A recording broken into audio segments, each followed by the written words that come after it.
Gemelas, idénticas en nada. Estreno, lunes 10 de enero. Presentan Chilevisión Noticias.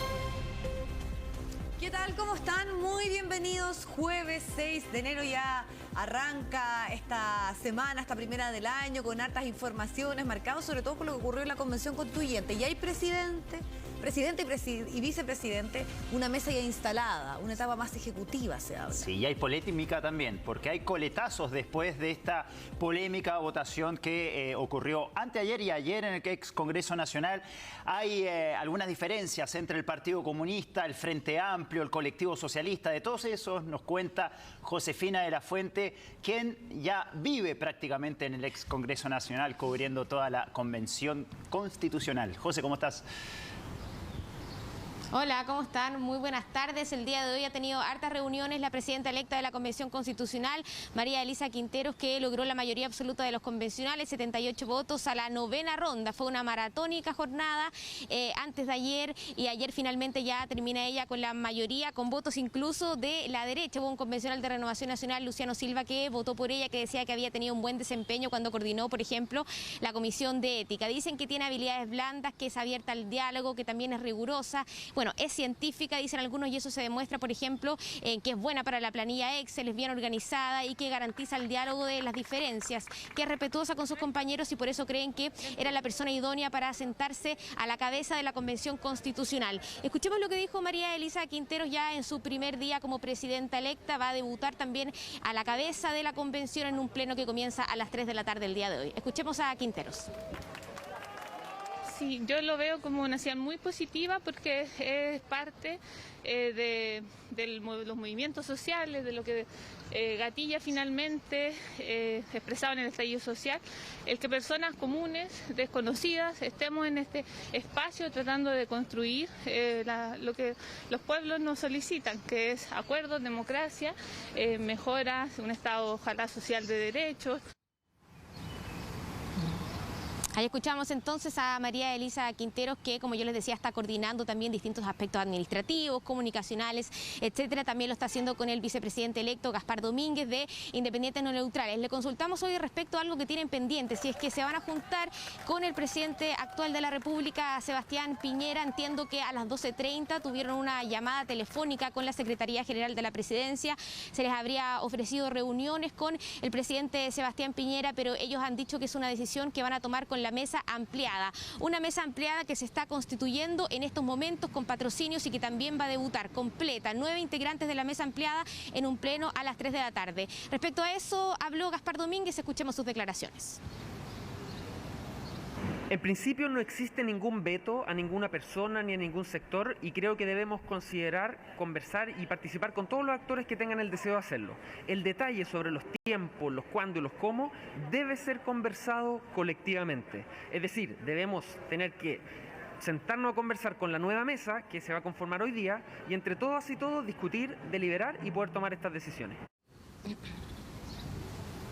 Ahí Gaspar Domínguez, que tuvo un respaldo bastante impresionante, 112 votos, lo respaldaron prácticamente todos los colectivos excepto la derecha. Por parte del Frente Amplio, ellos querían inicialmente ir con Beatriz Sánchez a la vicepresidencia, después terminaron apoyando a Gaspar Domínguez porque se les hizo muy compleja la negociación, tuvieron un error de cálculo el día de ayer. Ellos decían que no contaban con que Independientes No Neutrales respaldara inicialmente en la primera ronda donde estaba María Elisa Quinteros, y ellos entonces pospusieron su apoyo para la siguiente ronda, eventual ronda, con el propósito de poder negociar la vicepresidencia de Beatriz Sánchez, pero hicieron mal el cálculo, finalmente ganaron sin ellos y perdieron todo poder de negociación, se hicieron prescindibles y por tanto se complicó la negociación. No pudo llegar, como sabemos, Beatriz Sánchez a la vicepresidencia. De todas maneras, ellos insisten en que apoyan a María Elisa Quinteros, que hubieran votado por ella, que tiene el respaldo del Frente Amplio, que consideran que es una excelente carta para dirigir la Convención Constitucional.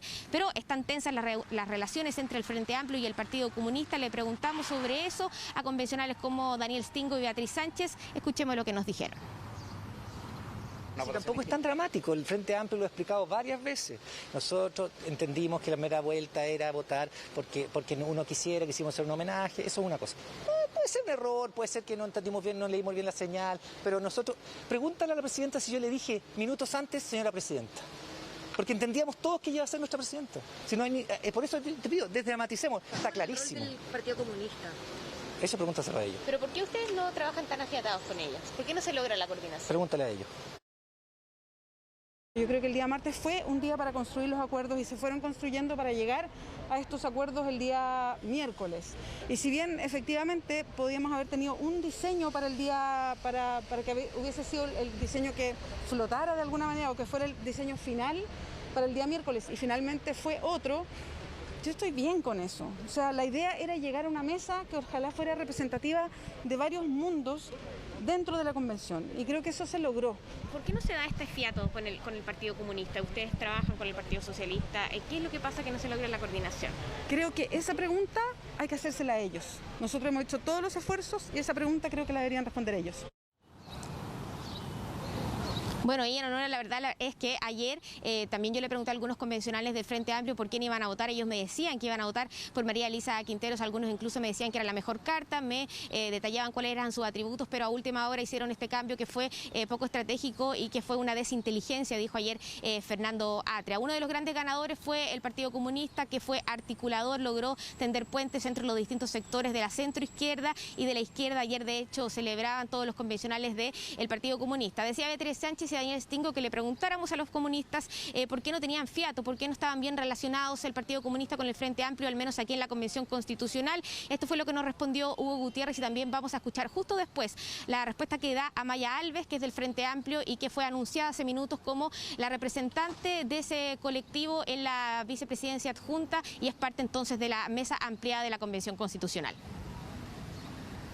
Lo que me hace sentido y entiendo es la política que el Frente Amplio tiene aquí en la Convención, de que ellos quieren lograr grandes acuerdos, pero ninguneándonos, invisibilizándolos, no solo al Partido Comunista, no solo a Chile Digno, sino también a los independientes, a los movimientos sociales, y ese es un camino equivocado. Yo creo que el Frente Amplio tomó el peor de los caminos, y no esa preocupación que ya parece ya enfermiza de querer siempre negociar, dialogar, buscar acuerdo con la centroizquierda y con la derecha. Por eso yo no creo que haya una contradicción entre lo que hizo Chile Digno al interior de la Convención con la política general que va a desarrollar nuestro presidente electo. No entiendo mucho cuál es la fijación respecto al Frente Amplio y creo que no aporta nada. Y lo digo con pesar porque no es el tipo de comentario que uno quisiera realizar respecto de quienes uno está llamado a trabajar con, ¿no? Somos un colectivo que trabaja de manera transversal, amplia, deliberativa, legítima, abierta. Nosotros no tratamos mal a nuestros aliados, no es lo que hacemos y no lo vamos a hacer tampoco. Ya, Amaya Alves es una entonces de las vicepresidentas adjuntas. Se eligen los vicepresidentes adjuntos de una manera distinta como se elegía la presidencia y la vicepresidencia. Los primeros eran por el sistema papal, los vicepresidentes adjuntos se eligen con un sistema de patrocinios. O sea, los colectivos tienen que juntar 24 firmas para los escaños generales y 8 firmas para los escaños reservados. Hay algunos nombres que ya alcanzaron las firmas, como por ejemplo Tomás Laive, que va a estar en la mesa representando al colectivo socialista. Veíamos a Amaya Alves, también debería estar Bárbara Sepúlveda del Partido Comunista, Lidia González de escaños reservados, Natividad Yanqueleo también de escaños reservados y queda la duda hasta el momento de qué es lo que va a hacer la derecha. Ellos querían ir con Cristian Monkeberg, al menos la derecha moderada, pero hasta último minuto estaban tratando de buscar los patrocinios. Queda la duda también qué es lo que va a hacer la derecha de la UDI, de Republicanos, porque a ellos les faltaban 3 patrocinios para poder poner una carta, así que vamos a ver cómo se resuelve eso en las próximas horas. Bien, José, vamos a estar atentos a eso. Cualquier novedad nos llamas y volvemos contigo. Gracias. Bueno, vámonos a la moneda chica, la denominada moneda chica, donde sabemos están realizando todas las reuniones del equipo más cercano al presidente electo Gabriel Boric. Tenemos ya el contacto con Ivo Goich, seguramente reacciones también a lo que conversábamos de lo ocurrido en la Convención Constituyente, con estas relaciones tensas entre el PC y el Frente Amplio, pero además también unos rayados que aparecieron en este lugar. Ivo, ¿tú nos cuentas? Hola, Ivo. ¿Cómo están? Muy buenas tardes. Así es, ayer en la noche fue vandalizada, podríamos decir, la moneda chica, la sede de trabajo del equipo del presidente electo Gabriel Boric. Les cuento, a eso de las 11 de la noche, un grupo de desconocidos se llegó hasta la esquina de Obispo Salas con Avenida Condel, que es donde se encuentra el edificio del Instituto de Estudios Internacionales de la Universidad de Chile, que fue cedido por la Casa de Estudios al equipo de trabajo del presidente electo. Bueno, en cosa de menos de 5 minutos, estas personas personas, unos que andaban con skate, unas personas jóvenes que llegaron hasta este lugar, rayaron el frontis por el lado de Obispo Salas, dejando algunas consignas, entre ellas una que decía Boric amarillo, otra que pide la libertad de los presos de la revuelta y otra también que tenía que ver con no más Sename. De hecho, una cámara de seguridad que está justo en la esquina, una cámara de la Municipalidad de Providencia, pudo captar ese momento.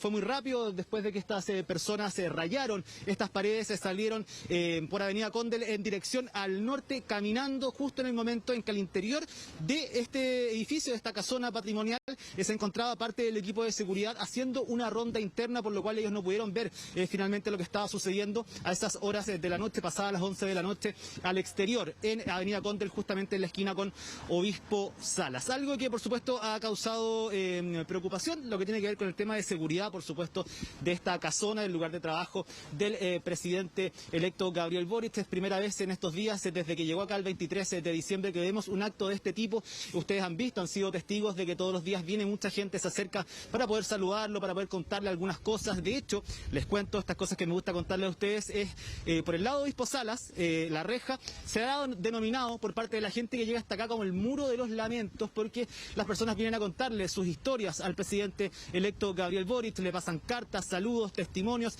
y les vienen a contar conflictos que en relación siempre son relacionados con tres temas fundamentales: salud, vivienda y educación. Ha recibido muchísimas cartas, solicitudes de audiencia. Él les dice cordialmente que no puede recibir a toda la gente que llega hasta este lugar, pero en términos de seguridad podríamos decir es el primer incidente que nosotros hemos visto desde que el presidente electo Gabriel Boric resultó ganador de las elecciones presidenciales ya el pasado 19 de diciembre. Por la mañana, muy temprano, pudimos hablar con parte de su equipo, quienes son los primeros en llegar siempre: la diputada del Partido Comunista Camila Vallejo, también su coordinador político, el diputado de Revolución Democrática Giorgio Jackson, que se refirieron acerca de estos rayados que se realizaron ayer por la noche. Muchos de ellos dicen que comparten, saben que hay una molestia de la ciudadanía con ciertos temas en específico que se vienen arrastrando a través de años, que han sido demandas, podríamos decir, ya históricas por parte de la ciudadanía, pero también dicen que esta casa no es de ellos, que hay que cuidarla porque se la cedieron gentilmente desde la Universidad de Chile. Esto es un lugar transitorio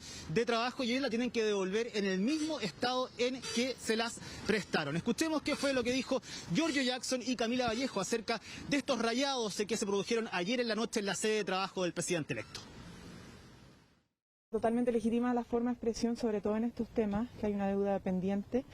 Pero esta sede es prestada, la universidad nos acogió y tenemos que devolverla en las mismas condiciones, así que ojalá encontrar otras maneras. Nos sentimos inseguros y respetamos obviamente la forma de expresión, sabemos que hay una situación crítica el Sename, por eso también está contemplado en el programa, y obviamente también todo lo que tiene que ver con las deudas pendientes en materia de derechos humanos y prisión que tiene a muchos jóvenes todavía en las cárceles de nuestro país. Nosotros entendemos que las personas quieran manifestar su opinión, eso es algo legítimo, pero este es un lugar prestado, este es un lugar en el que la Universidad de Chile nos ha acogido y esperamos poder entregarlo exactamente en las mismas excelentes condiciones que nos lo entregaron. Ahí entonces estas reacciones. Cuando llegó el presidente electo Gabriel Boric, durante la mañana tratamos de preguntarle, por supuesto, su opinión acerca de lo que había sucedido con su sede de trabajo. Dijo que primero se iba a interiorizar bien, quería saber los detalles de lo que había sucedido y quizás durante el día entregaba algún tipo de declaración. Sabemos que eso no es siempre así, muchas veces son fortuitas sus declaraciones, se lo hace por temas específicos en comparación quizás con los primeros días, pero él también ha dicho que no puede estar hablando de contingencia todos los días. Veremos si durante la jornada, por supuesto, se refiere a lo que sucedió acá en el frontis de su sede de trabajo. Una sede de trabajo, muchachos, que hoy día ha tenido bastantes reuniones, ha sido bien concurrida, bien visitada, y partimos revisando una de las reuniones, quizás la más importante del día de hoy, porque se cierra este círculo de reuniones con los partidos de la centroizquierda, pero faltaba uno en el que se ha hablado mucho acerca del rol que van a cumplir durante la administración del presidente electo Gabriel Boric a partir del 11 de marzo. Es la democracia cristiana. Bueno, llegó su presidenta Carmen Frey, presidenta interina de la colectividad de la Falange, acá al mediodía, 12 del día, y por cerca de 40 minutos estuvo reunido con el presidente electo Gabriel Boric. Detalles también que le trajo una caja con chocolates, también un libro, el último libro de Eduardo Frei Montalva, El mensaje humanista. También le trajo un regalo a su perro Brownie y lo dejó invitado, por supuesto, a la conmemoración de los 40 años de la muerte de Eduardo Frei Montalva, que se va a realizar el día 22 de enero. El presidente va a revisar su agenda para ver si es que puede asistir. El mensaje más importante de Carmen Frey, una vez terminada esta reunión, es que la democracia cristiana no será oposición al gobierno de Gabriel Boric, y de hecho van a colaborar de la forma que puedan con sus parlamentarios, alcaldes, core, dice, y en el caso de que estime conveniente el presidente electo designar a algún miembro de la democracia cristiana para formar parte de su futuro gobierno, ellos no tienen absolutamente ningún problema. Eso es una decisión del presidente electo. Escuchemos qué fue lo que dijo a la salida de la reunión con Gabriel Boric Carmen Frey. No hemos venido ni con lista de cargos ni con condiciones. Nosotros queremos las transformaciones profundas y las queremos, y en todo aquello que sea positivo nosotros nos vamos a encontrar. No vamos a ser, como han dicho algunos, oposición. Nosotros vamos a justamente a colaborar en todo aquello que nos une. Un mensaje importante, una reunión importante, podríamos decir también, para el presidente electo, para su equipo de trabajo, porque con esto comienza ya a consolidar el rol, el trabajo, la colaboración que va a tener por parte de los partidos de centro izquierda en esta llamada amplitud que podría alcanzar su coalición Apruebo Dignidad. Bueno, ya todos los partidos de la centro izquierda se han puesto a disposición para colaborar en lo que va a ser su futura administración. Quedaban dudas, por supuesto, con el rol que iba a tener la democracia cristiana. Bueno, fueron completamente zanjadas por la presidenta interina Carmen Frey, pero recordemos que la democracia cristiana también está en sus procesos de deliberación internas, de elecciones propias del partido, pero ella dice que esta va a ser finalmente la postura de la democracia cristiana, más allá de quién sea el próximo presidente o presidenta de esta colectividad, que fue una decisión que se tomó en la Junta Nacional hace ya algunas semanas. Quien también apareció por acá durante la mañana fue el senador del PPD, Ricardo Lagos Weber, quien dijo que se había estado comunicando vía WhatsApp, en línea directa, con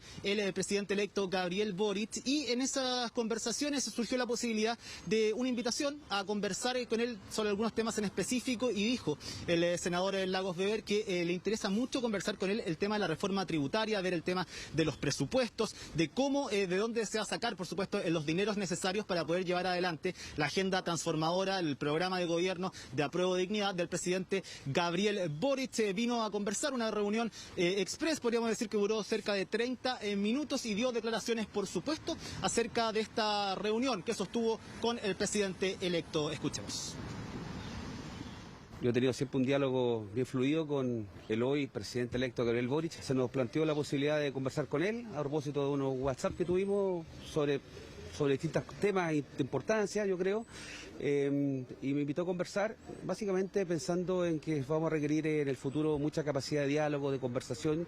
Y he notado en él, y él lo dijo en su segunda vuelta, en el discurso cuando triunfó la noche de diciembre, de ser un gobierno muy convocante y de generar mucho diálogo. Vamos a requerir muchos acuerdos para aprobar muchas leyes, y un tema en particular que, por lo menos el que a mí me preocupa, por el cual estoy acá hoy día conversando con él, es que el tema de ingresos para el Estado, para financiar políticas públicas, va a ser muy importante.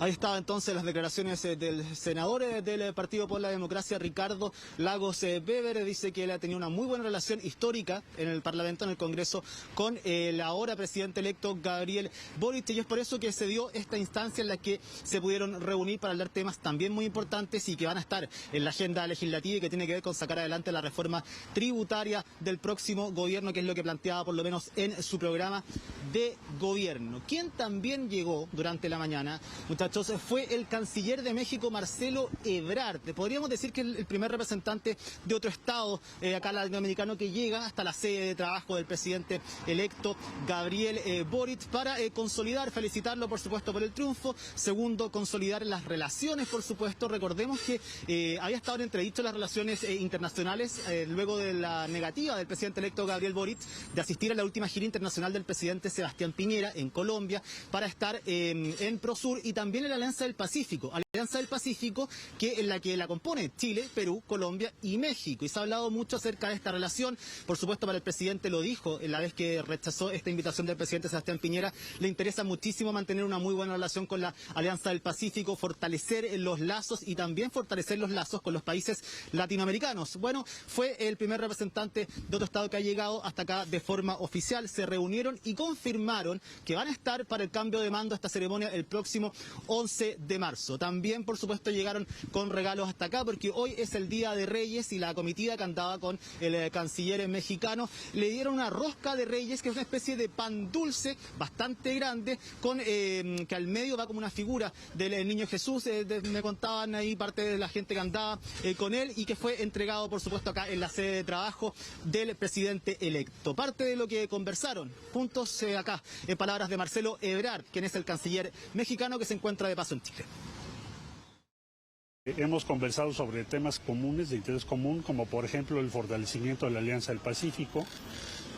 Otro tema que nos interesa es que la voz de América Latina recupere peso a nivel internacional, que entre más cerca estemos los diferentes países de América Latina, mejor nos irá, como lo demuestra lo que pudimos avanzar ahora en la pandemia. Le he extendido una invitación por parte del presidente de México para que visite nuestro país. Siempre fue muy cercano Chile a México en momentos muy difíciles.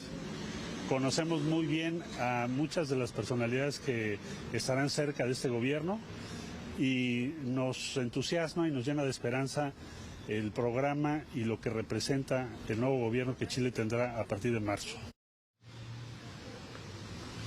Una jornada entonces de día jueves bastante movida, con bastantes visitas, reuniones muy importantes, como ha sido la tónica de las últimas semanas, ya entrando en esta recta final donde el presidente electo y su equipo de trabajo van a definir quiénes serán los que formarán parte del gabinete del futuro gobierno. De acá, la tercera semana de enero es la semana clave, hay que tenerla ahí anotada porque ahí ya vamos a saber con quiénes partirá en la primera etapa de su administración trabajando codo a codo el presidente electo Gabriel Boric. Sí, hace algunos días hablamos, Ivo, que el 22 es día sábado, así que probablemente va a ser un poco antes, y pensando que ya se reunió con todas las fuerzas políticas, no solo de Apruebo Dignidad, que están en su equipo, en sus decisiones de día a día, sino también extendiendo esto hasta la DC. Muchísimas gracias, Ivo.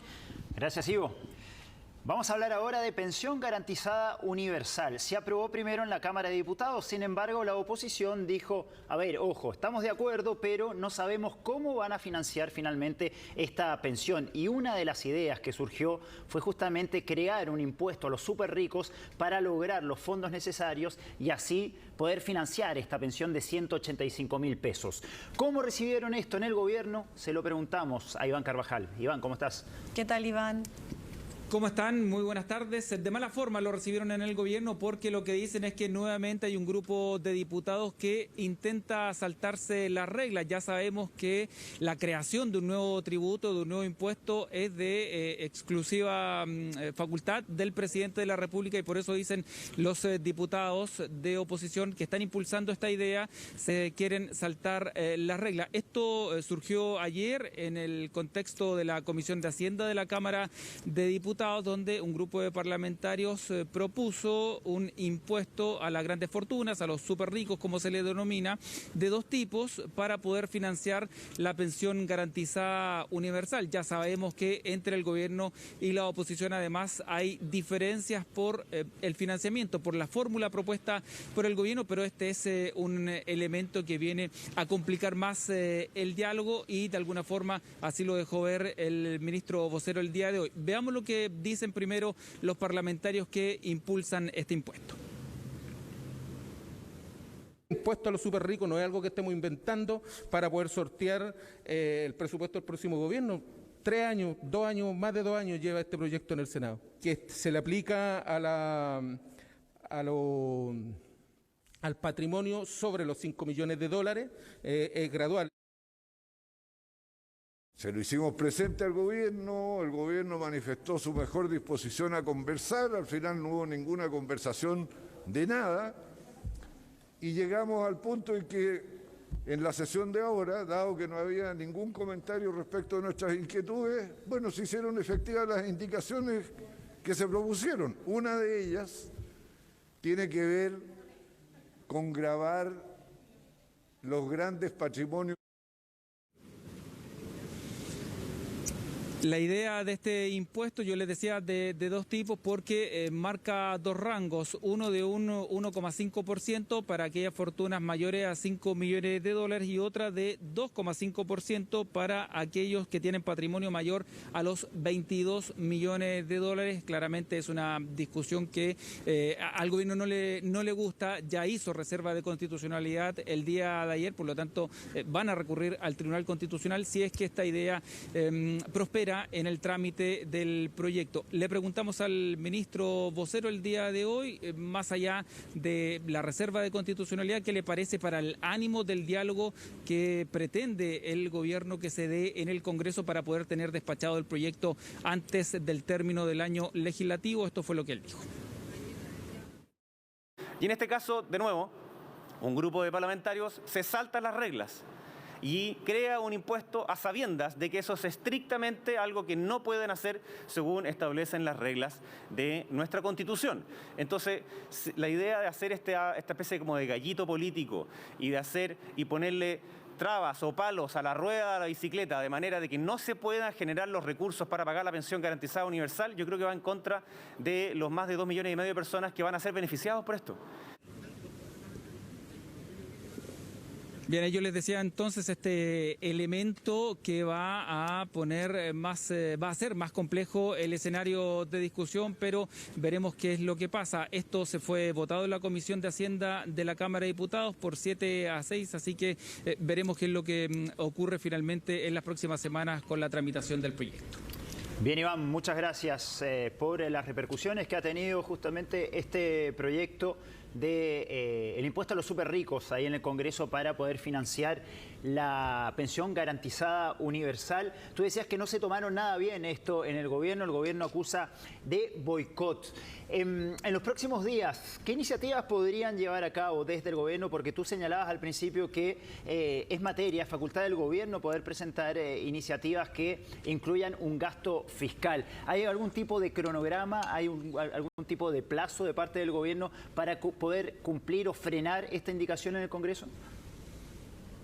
No, eso no se tiene nada claro. A ver, hay que aclarar que esto es una indicación que está dentro del proyecto que se discutió en la Comisión de Hacienda. No es el proyecto de los superricos que se está discutiendo, que tiene un trámite paralelo, para aclararlo bien. Es una indicación de un grupo de diputados. Y lo que ha dicho el gobierno hasta ahora es que están abiertos a conversar sobre la base de la fórmula original que presentaron en el proyecto de ley de la pensión garantizada universal. Así que, más allá de eso, siempre lo que nos advierten aquí es que no van a estar ventilando por la prensa las posibilidades o hasta qué punto se podría modificar la fórmula propuesta por el gobierno. Esa queda en la negociación a puerta cerrada que seguramente va a estar llevando a cabo con la bancada. Claro, pero insisten en la inconstitucionalidad de este impuesto a los súper ricos. Vamos a hablar a lo que estamos a la espera, Iván, que es el reporte de las autoridades del MinSal, cuando las cifras dadas a conocer en el día de hoy preocupan, encienden ciertas alarmas, pero también la proyección estaban de alguna manera. Recuerda que el ministro habló hasta de 6.000 casos producto de Omicron, 3.134 casos en la última jornada, es la cifra más alta de los últimos 6 meses, una positividad de un 3,84 y probablemente además hoy conozcamos detalles del calendario de la cuarta dosis. Iván, estamos expectantes porque esto va a ocurrir en algunos instantes más, pero también hay ya algunos especialistas que dicen que debiese incorporarse nuevamente la cuarentena para los viajeros, más allá del PCR negativo. ¿Qué se espera de los anuncios que se puedan hacer en el día de hoy, pensando en que los casos van a ir al alza? Sí, a ver, Partir diciendo que esto no es un escenario inesperado. Ya las autoridades habían advertido que la variante Omicron iba a traer un repunte de los casos y se hicieron algunas modelaciones matemáticas que hablaban de hasta 6.000 casos y por lo tanto lo importante es fijarse más allá de los casos diarios que empieza a ocurrir a partir de ahora, de este repunte grande, con las hospitalizaciones. Al menos el día de hoy se mantiene en los rangos que habíamos tenido las últimas semanas. Hay que ver de aquí a 1 o 2 semanas qué pasa con eso, porque es un indicador muy importante, porque en otros lugares lo que ha pasado es que si bien hay un aumento explosivo de casos de contagio, no ocurre lo mismo con las hospitalizaciones. Y hablando de hospitalizaciones, ¿qué pasa, por ejemplo, con quienes se hospitalizan? Si son vacunados, si no son vacunados, si tienen esquema completo o no, o incluso lo que está pasando, por ejemplo, en el Reino Unido con la explosión de casos de hospitalizaciones de niños. Así que todo eso claramente está por verse. Respecto a lo que se espera que se anuncie el día de hoy, primero, va a participar el presidente de la República en este punto COVID, se va a entregar el calendario de vacunación de la segunda dosis de refuerzo y por lo menos hasta ahora y hasta este minuto no se espera que haya grandes anuncios en cuanto a medidas restrictivas de movilidad de las personas. Veremos, esto puede ir cambiando, un escenario que siempre se está evaluando. El mismo balance del día de hoy que estaba programado para la 1 se ha ido corriendo seguramente porque se están afinando todos esos detalles. Y otro dato, digamos, que si bien regresó ayer formalmente a trabajar con el gobierno, la ex subsecretaria Paula Daza, hoy por lo menos se la vio en los patios, así que también eso marca algo. Ella va a ser asesora directa del presidente de la República o de la presidencia en el tema de salud. Vamos a ver qué es lo que se anuncia en los próximos minutos. A la 1:30 se dijo que debería partir el balance. Iván, Vivi, estaba viendo las cifras en el mundo y el por qué existe tanto temor a que aumenten los nuevos casos en Chile. Francia, 322.000 casos en 24 horas. España, 137.000. Estados Unidos, 700.000 casos en solo un día. Reino Unido, 193.000.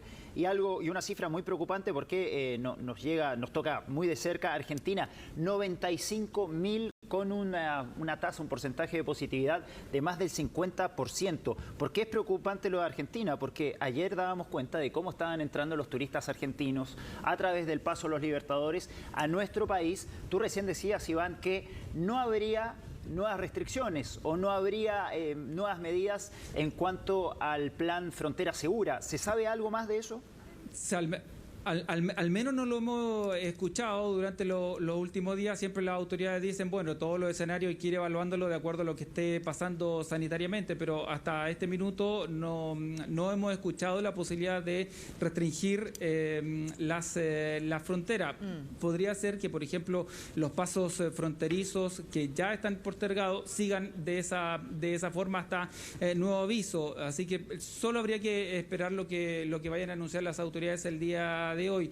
Y claro, es preocupante el escenario mundial por la variante Omicron, pero como yo les decía, las autoridades también hacen esa observación de qué ocurre con las hospitalizaciones. Eso es muy importante tenerlo en cuenta. Pero un ejemplo en cuanto a lo que ocurre en Argentina. Si bien han aumentado las hospitalizaciones, el sistema está respondiendo, pero ya no se pueden hacer, por ejemplo, PCR a los contactos estrechos, porque no hay capacidad por lo explosivo que ha sido el contagio. Entonces, esa puede ser una dificultad que hay que pensar que se puede repetir también en nuestro país. Pero lo importante y lo tranquilizador, ya hay estudios respecto a la cuarta dosis, en Israel en específico, que dice que quintuplica la respuesta de inmunidad. Entonces, una cuarta dosis, porque pensemos que nosotros, Israel, somos los únicos que estamos a este nivel de vacunación, que estamos ya a puertas de tener una dosis más. Entonces, eso puede ser también tranquilizador, pensando que el panorama, y vuelvo a tomar lo que tú decías, Iván, esto estaba en los cálculos. El propio ministro dijo, podríamos llegar perfectamente a 6.000. Eso está en el establecimiento matemático también, que se hace una proyección en cuanto a la llegada de Omicron, porque ya está circulando, ya se habla de contagios comunitarios y principalmente los contagios se dieron de gente que viajó fuera de Chile, porque esa es la lógica que ha ocurrido en todo el mundo. Te agrego un dato, Vivi. Sí, y otra cosa que les quería...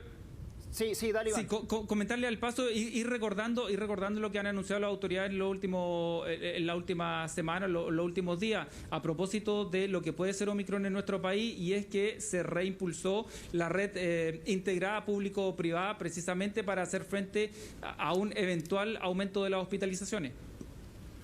Claro, es verdad eso, Iván. Y te quería aportar otro dato. Dando cuenta de la importancia que tiene el proceso de vacunación, y quería hacer una pequeña comparación con lo que es Israel. Israel, como bien decíamos, país que acaba de oficializar la cuarta vacuna, la segunda dosis de refuerzo, digamos. Israel, casos diarios, recordemos que es un pequeño país de 6 millones de habitantes, creo. 17.000 contagios en 24 horas y tan solo 6 muertos. La cifra de fallecimientos en ese país es muy baja, dando cuenta del éxito que ha tenido la campaña de vacunación en ese país, que está muy avanzado. Por ejemplo, después Estados Unidos, 700.000 contagios, 2.000 muertos. Vamos precisamente al Palacio de la Moneda a escuchar este balance de salud. Por coronavirus en Chile, hoy día jueves 6 de enero. Agradezco a los equipos comunicacionales de La Moneda y del MinSal, y también, como siempre, a todas las cadenas de televisión y radio que se suman a esta transmisión en forma voluntaria. Hoy está con nosotros el presidente de la República, Sebastián Piñera, quien nos entregará un importante anuncio relacionado al manejo de la pandemia y al plan de vacunación contra el COVID-19 en Chile. Un nuevo hito en nuestra campaña exitosa, reconocida mundialmente. Buenas tardes, presidente. Buenas tardes, doctor. Doctor. Bueno, el mundo y Chile ya llevamos más de 2 años sufriendo las devastadoras consecuencias de esta pandemia del coronavirus. Y hoy, debido a la nueva variante, Omicron, el mundo está teniendo niveles récords de contagio. De hecho, durante la última semana se alcanzaron en un día 2,6 millones de contagios. Chile se ha preparado con mucha voluntad, fuerza y oportunidad, con el propósito de proteger la salud y la vida de todos nuestros compatriotas de las amenazas que significa esta pandemia. Por ejemplo, en enero del año 2020 empezamos a triplicar la capacidad de camas críticas del sistema público-privado de salud. En mayo de ese año iniciamos las gestiones para asegurar la disponibilidad de las vacunas para todos nuestros compatriotas. Chile sería finalmente uno de los primeros países del mundo en iniciar la vacunación en diciembre del 2020. Y en agosto del año pasado iniciamos en forma muy pionera la vacunación con una tercera dosis, la dosis de refuerzo. Y de hecho hoy Chile es el país del mundo con mayor porcentaje de su población protegida con esta dosis de refuerzo. También, y aquí el aporte de todos los chilenos, del sector de la salud, del ministerio, nos permitió crear una robusta red de testeo, trazabilidad y aislamiento, que se esparció y tuvo presencia en todo Chile, y el plan Paso a Paso Nos Protegemos. En los gráficos que van a ver en pantalla se ve la evolución del proceso de vacunación. Ustedes ven cómo el total de personas vacunadas ya supera los 16,5 millones de compatriotas, y con 2 dosis, más de 11 millones, y con una tercera dosis, 11 millones de personas. Los gráficos también muestran la efectividad y la protección que significa la vacuna. Ponga atención, de hecho, una persona vacunada con una dosis de refuerzo tiene una probabilidad de menos de 1/6 de contagiarse sintomáticamente en relación a una persona sin protección completa. Y tiene una probabilidad menor a la 20ª parte de necesitar hospitalización en UCI respecto a una persona sin protección completa. O dicho de otra forma, una persona sin protección completa tiene 6 veces más probabilidad de contagiarse y 20 veces más probabilidad de hospitalizarse en UCI que una persona con dosis de refuerzo. Y por eso quiero hacer un nuevo, encarecido y urgente llamado a los rezagados, que todavía son muchos y que a esta altura son muy porfiados, a que se vacunen ahora, porque así no solamente van a proteger su salud, también van a proteger la salud de su familia, de sus vecinos, de sus compañeros de estudio o de trabajo. Ahora, la experiencia nos ha mostrado que la eficacia de las vacunas y también de los refuerzos disminuye con el tiempo, y también con la aparición de nuevas variantes. Y por estas razones queremos anunciar hoy día que a partir del próximo lunes 10 de enero vamos a iniciar un nuevo proceso de vacunación masivo con una cuarta dosis o una segunda dosis de refuerzo, que va a comenzar con las personas inmunocomprometidas, porque necesitan reforzar su esquema con mayor urgencia. Pero a partir del lunes 7 de febrero vamos a extender esta vacunación a toda la población de 55 años y más, que haya cumplido 6 meses desde su anterior dosis, al personal de salud y también a las personas que representen mayor riesgo.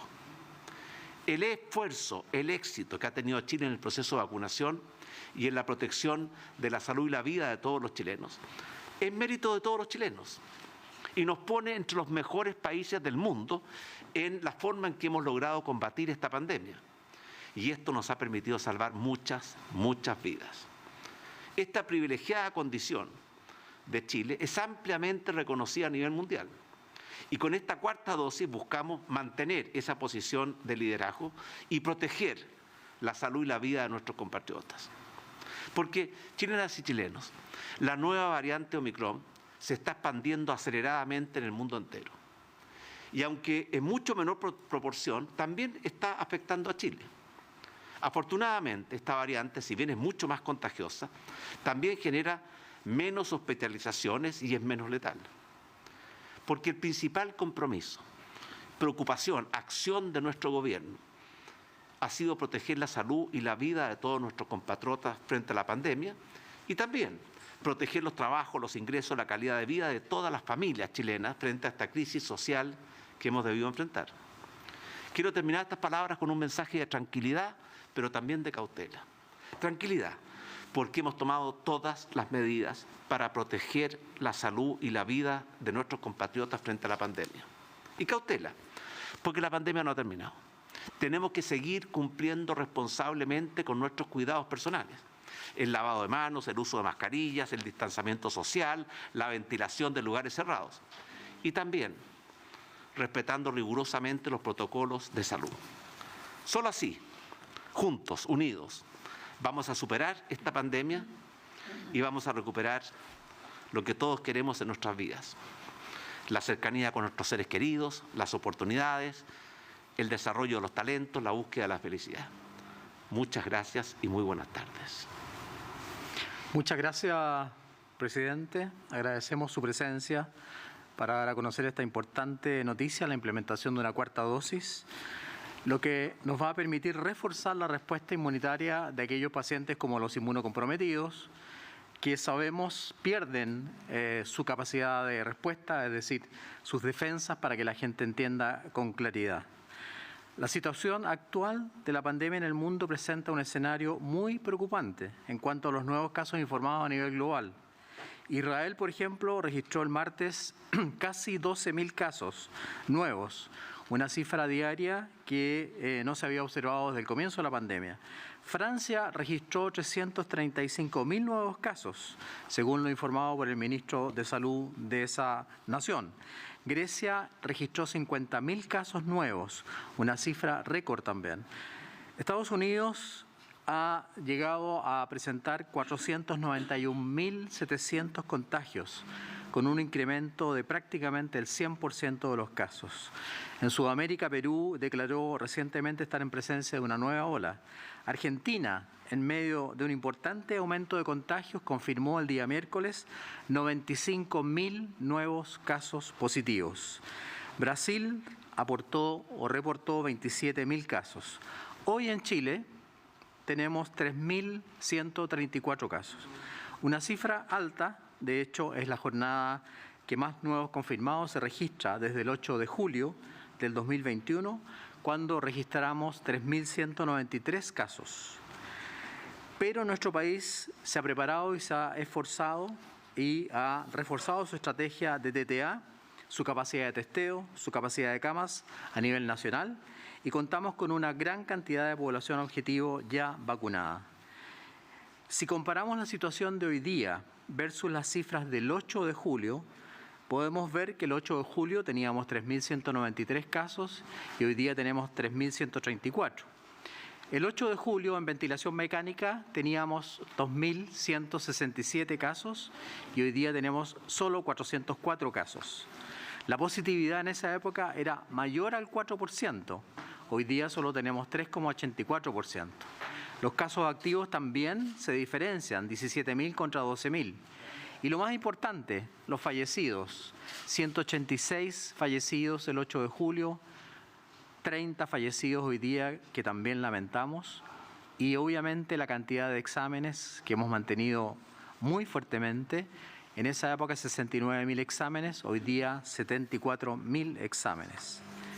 Esta información nos demuestra dos cosas muy importantes. Primero, la pandemia no ha terminado, la pandemia continúa, tal como lo dijo recién el presidente. Y seguimos luchando en contra de ella y obviamente contra esta nueva variante. Y segundo, estas cifras nos demuestran también que la vacunación ha sido muy efectiva. Los pacientes pueden aumentar, pero afortunadamente no estamos con problemas de camas. Tenemos una ocupación de camas UCI de menos del 30%. Se encienden las alarmas y por esta razón debemos ser enfáticos en decir que existen dos maneras de cuidarnos y prevenir la diseminación de este virus: la mantención de las medidas sanitarias y la vacunación. Este gobierno ha asegurado y seguirá asegurando la llegada de dosis necesarias para vacunar a nuestra población. De hecho, hoy día jueves 6 de enero, en la madrugada, llegaron nuevamente a Chile 300.000 dosis de vacuna Pfizer, BioNTech, lo cual nos hace contar con 18.877.000 dosis de Pfizer BioNTech. Y con este cargamento, Chile prácticamente llega a los 50 millones de dosis de vacunas para toda su población sin discriminación. Y obviamente pedimos, como lo ha dicho el presidente, que la gente que está retrasada, que no se ha vacunado, que por favor lo haga, porque como demostró en los gráficos, la gente que no se vacuna se enferma más, se muere más, tiene más problemas de salud. En cuanto a las dosis de refuerzo aplicadas en la población mayor de 12 años de edad, ya hemos completado 11.393.870 dosis de refuerzo. Estamos haciendo llamados constantes a usar mascarilla en forma correcta, evitar las aglomeraciones, privilegiar las actividades al aire libre, testearse cuando uno siente que está enfermo o tiene el antecedente de haber estado con una persona enferma. La incipiente evidencia que vamos conociendo de la Omicron nos muestra una alta contagiosidad, una altísima contagiosidad, pero con un impacto menor, afortunadamente, en hospitalización y fallecimientos hasta el momento, porque la ciencia y la medicina es así. Pueden haber cambios. Frenar el aumento de casos requiere que no perdamos la percepción de riesgo, que no pensemos que esto se acaba, todo lo contrario, hay un aumento. Sabemos ya, con 2 años de pandemia, que nuestra percepción puede variar y que las libertades que tenemos nos pueden llevar a confiarnos y a creer que nada nos pasará, pero no es así. Estamos ante una situación delicada y por eso queremos llamar la atención de la población. La vacunación ha sido una gran herramienta, sin lugar a dudas, en el mundo entero y también en Chile, pero recibir la vacuna correspondiente es un complemento al cuidado personal. Las medidas de autocuidado no reemplazan la vacunación. Las medidas de autocuidado y la vacunación son medidas complementarias, se complementan, ambas son necesarias. Hacemos un profundo llamado, un llamado desde la humildad, desde la solidaridad, desde sentir que si nosotros nos vacunamos, protegemos a nuestros hermanos, a cuidar al prójimo, a quien está junto con nosotros, a cuidarnos para salir de esto todos juntos. Todos juntos hemos hecho el esfuerzo, todos juntos nos cuidamos, todos juntos saldremos adelante. A continuación, la subsecretaria de Salud Pública, doctora María Teresa Valenzuela, entregará detalles sobre el proceso de vacunación con cuarta dosis. Doctora. Gracias, ministro. El lunes pasado cumplimos 22 meses en pandemia y llevamos 12 meses de que la campaña de vacunación contra COVID-19, lo que ha sido reconocida mundialmente por su éxito en cuanto a gestión, cobertura, efectividad y seguridad. Hoy el presidente acaba de anunciar un nuevo hito en esta campaña, que es la aplicación de la cuarta dosis contra el COVID-19, la cual nos permitirá tener mayor protección para hacer frente a este virus, el cual, ustedes saben, ha generado un aumento de casos en muchos países del mundo. Esta es una gran noticia, la que evidentemente tiene cuenta y aporte científico comprobado de que la vacuna disminuye de manera importante el riesgo de enfermar gravemente y de fallecer por COVID-19. Esto lo hemos podido demostrar con datos robustos basados en los estudios que ha hecho el Ministerio de Salud sobre respuesta inmune y también poblacionales al seguir a casi 12 millones de inoculados, tanto con la primera dosis, esquema primario completo y dosis de refuerzo. Además de los estudios de respuesta inmune hechos por universidades nacionales. Pero también sabemos que con el transcurso de los meses, la efectividad de las vacunas de Sinovac, AstraZeneca y Pfizer va disminuyendo. Y es por eso que la administración de la cuarta dosis es tan relevante.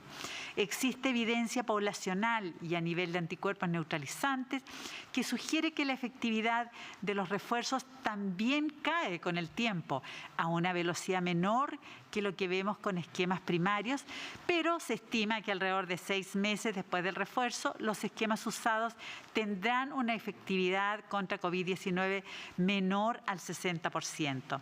Se hace primordial comenzar con la cuarta dosis, sobre todo en aquellas personas más propensas a enfermar gravemente. Debido a lo anterior, el próximo lunes 10 de enero partiremos administrando la cuarta dosis a las personas inmunocomprometidas de 12 años o más, que recibieron su primera dosis de refuerzo hasta el 12 de septiembre, es decir, que hayan pasado mínimo 4 meses. Luego, a partir de la semana del 7 de febrero, se continuará vacunando a todas las personas de 55 años o más que hayan recibido su primera dosis de refuerzo hasta el 15 de agosto del 2021, es decir, que hayan transcurrido 6 meses desde su última dosis. La estrategia seguirá avanzando y ampliando durante los siguientes meses e iremos informando oportunamente el calendario. Hago un llamado insistente a ponerse todas las dosis de refuerzo cuando corresponde, según la planificación que iremos publicando. Es la mejor forma de enfrentar este virus si nos contagiamos, sobre todo en el contexto mundial, en donde con la variante Omicron la semana pasada, la Organización Mundial de la Salud anunció un récord mundial de contagios y esta semana países como Argentina y Estados Unidos alcanzaron sus máximos históricos de casos nuevos diarios. En Chile, el primer caso de Omicron fue detectado el 3 de diciembre. A un mes desde su llegada, ya contamos con un total de 698 casos confirmados por el Instituto de Salud Pública, de los cuales el 95% son viajeros y 18 casos son comunitarios. Hago un enfático llamado a cuidarse. La única forma de evitar el contagio es utilizando la mascarilla de forma correcta en todo momento, privilegiando los espacios al aire libre y la distancia física. No vayamos a lugares donde hay aglomeraciones y evitemos ir a países donde los números de casos activos son elevados. No nos relajemos con estas medidas de autocuidado ante una variante que es tremendamente contagiosa y que ya vamos y estamos observando lo que está pasando en otros países. La pandemia sigue presente, por lo que independiente del estado de vacunación, hacemos el llamado a que se cuiden para evitar contagiarse, testeen para pesquisar el virus y se vacunen para no enfermar gravemente. Esta cuarta dosis puede salvar tu vida. Gracias, ministro. Muchas gracias, subsecretaria de Salud Pública, María Teresa Valenzuela. A continuación le daré la palabra al subsecretario de Redes Asistenciales, para que nos informe sobre los cambios del paso a paso Nos Cuidamos. Doctor Duñac, gracias, por ministro. favor. Muy buenas tardes. En relación al avance del plan paso a paso, en el día de hoy podemos señalar lo siguiente. Como siempre, es importante recordar que estas medidas se inician a partir del día sábado, en este caso 8 de enero a las 5 de la mañana. Retroceden a preparación en la región de Arica y Parinacota, la comuna de Arica. En la región de Tarapacá, la comuna de Pozo Almonte. En la región de Biobío, Lebu y Curanilahue. Esas son todas las modificaciones, ministro. Muchas gracias, subsecretario Duñac. Pasamos a escuchar las preguntas de los representantes de la prensa. Primera pregunta, por favor. Ministro, subsecretario, subsecretaria, muy buenas tardes. Primero, preguntarle por este anuncio del presidente respecto a la vacunación. ¿Hay alguna indicación de con qué tipo de vacuna se debe inocular la gente? Sabemos que tiene que ser combinada las dosis. ¿Hay alguna indicación más formal? Y si se va a reforzar también la red de atención primaria para atender este nuevo grupo de población. Los esquemas de vacunación que llevaremos a cabo serán informados normalmente, pero contamos con las mismas posibilidades con las cuales hemos hecho la campaña, es decir, Pfizer, BioNTech, que tenemos una gran cantidad, tenemos también Sinovac y también tenemos la posibilidad de vacunar con AstraZeneca. Normalmente lo que ha dado buenos resultados, y usted lo dejó entrever en su pregunta, es la vacunación heteróloga, es decir, si una persona ha recibido, por ejemplo, 2 dosis de Sinovac, es mejor que reciba una tercera dosis o en este caso una cuarta dosis de otro tipo de vacuna para mejorar la respuesta inmunitaria. Ministro, 2 consultas. Una respecto al panorama internacional. Sabemos que Estados Unidos tiene una situación muy crítica, así también algunos de los países vecinos, Argentina, Bolivia, Uruguay, por nombrarle algunos. Quería preguntarle cómo se convive con el resto de la región en una situación bastante crítica, teniendo nosotros esta postura de privilegio con esta vacunación. ¿Y qué va a pasar con la frontera? ¿Hay alguna medida que se esté estudiando para poder restringir los viajes de chilenos que vayan a estos países que tienen una situación más crítica? Preguntarle por eso primero, ministro, y también qué percepción tiene usted con lo que se decidió ayer en la Convención Constitucional. Hay una mesa nueva que está caracterizada por la salud, son 2 salubristas, una odontóloga y un médico en la presidencia y en la vicepresidencia. ¿Qué le parece a usted que se esté mirando la discusión constitucional desde lo sanitario? Y hubo hartas críticas también por una convencional que es apoyada por el Partido Republicano, Teresa Marinovich, que no usó la mascarilla en la sesión, incluso cuando el secretario del Pleno le pidió que se pusiera correctamente la mascarilla, ella no le hizo caso. ¿Qué pasa con la fiscalización en ese tipo de situaciones? Y si es que usted considera que no es pertinente de repente algún sumario sanitario por esa actitud. Con respecto a la situación regional de Latinoamérica, nosotros tenemos un grupo de WhatsApp con los ministros de salud de todo el área del sur andina, y obviamente que estamos permanentemente tratando de comunicarnos. Tuvimos una reunión en Buenos Aires, hubo una reunión en Buenos Aires la semana antepasada a la cual yo no pude asistir. La verdad es que estamos preocupados de nuestros vecinos, de nuestros hermanos latinoamericanos, y estamos dispuestos obviamente a colaborar en lo que sea necesario. Nos transmitimos información y obviamente que si es necesario apoyar a los países limítrofes lo vamos a hacer. El doctor Tedros Adhanom, director de la OMS, ha dicho muy claro que esto necesita solidaridad, necesita un trabajo en conjunto, necesita que todos los países vayan más o menos a la misma altura, con la misma velocidad con su ritmo de vacunación, porque si quedan bolsones de países con poca vacunación, y lo estamos viendo desgraciadamente sobre todo en el continente africano, surgen desde ahí estas variantes. Por lo tanto, tenemos que trabajar en conjunto por eso. Y de hecho Chile, yo estuve presente en la Organización Mundial de la Salud, presentó un cambio o una modificación al estatuto de la Organización Mundial de la Salud para que podamos aportar mayor cantidad de dinero en forma obligatoria a todos los países del mundo y tener una campaña mucho más solidaria, mucho más justa, mucha más humanitaria con aquellos países que no han podido colocar una cantidad importante de vacunas para su población. Con respecto a la situación de la Asamblea Constitucional que es un poder independiente. Me alegra que obviamente 2 salubristas estén ocupando los cargos de presidenta y vicepresidente. La presidenta es cirujano dentista de Talca, de la Universidad Católica de Talca o de la Universidad de Talca. Me alegro mucho que tenga la especialidad de salud pública, y el doctor trabajó en regiones, en Futaleufú, como médico general de zona, me imagino, pero además es salubrista. Por lo tanto, van a llevar una visión muy acabada de lo que significa la salud. Pero obviamente que la Constitución no solamente tiene que estar redactada o tiene que estar dirigida a los temas de salud. Yo creo que ellos tienen la preparación suficiente y van a tener la visión suficiente para redactar o contribuir a redactar, obviamente con todas las personas que trabajan en la Asamblea Constituyente, a redactar una muy buena Constitución.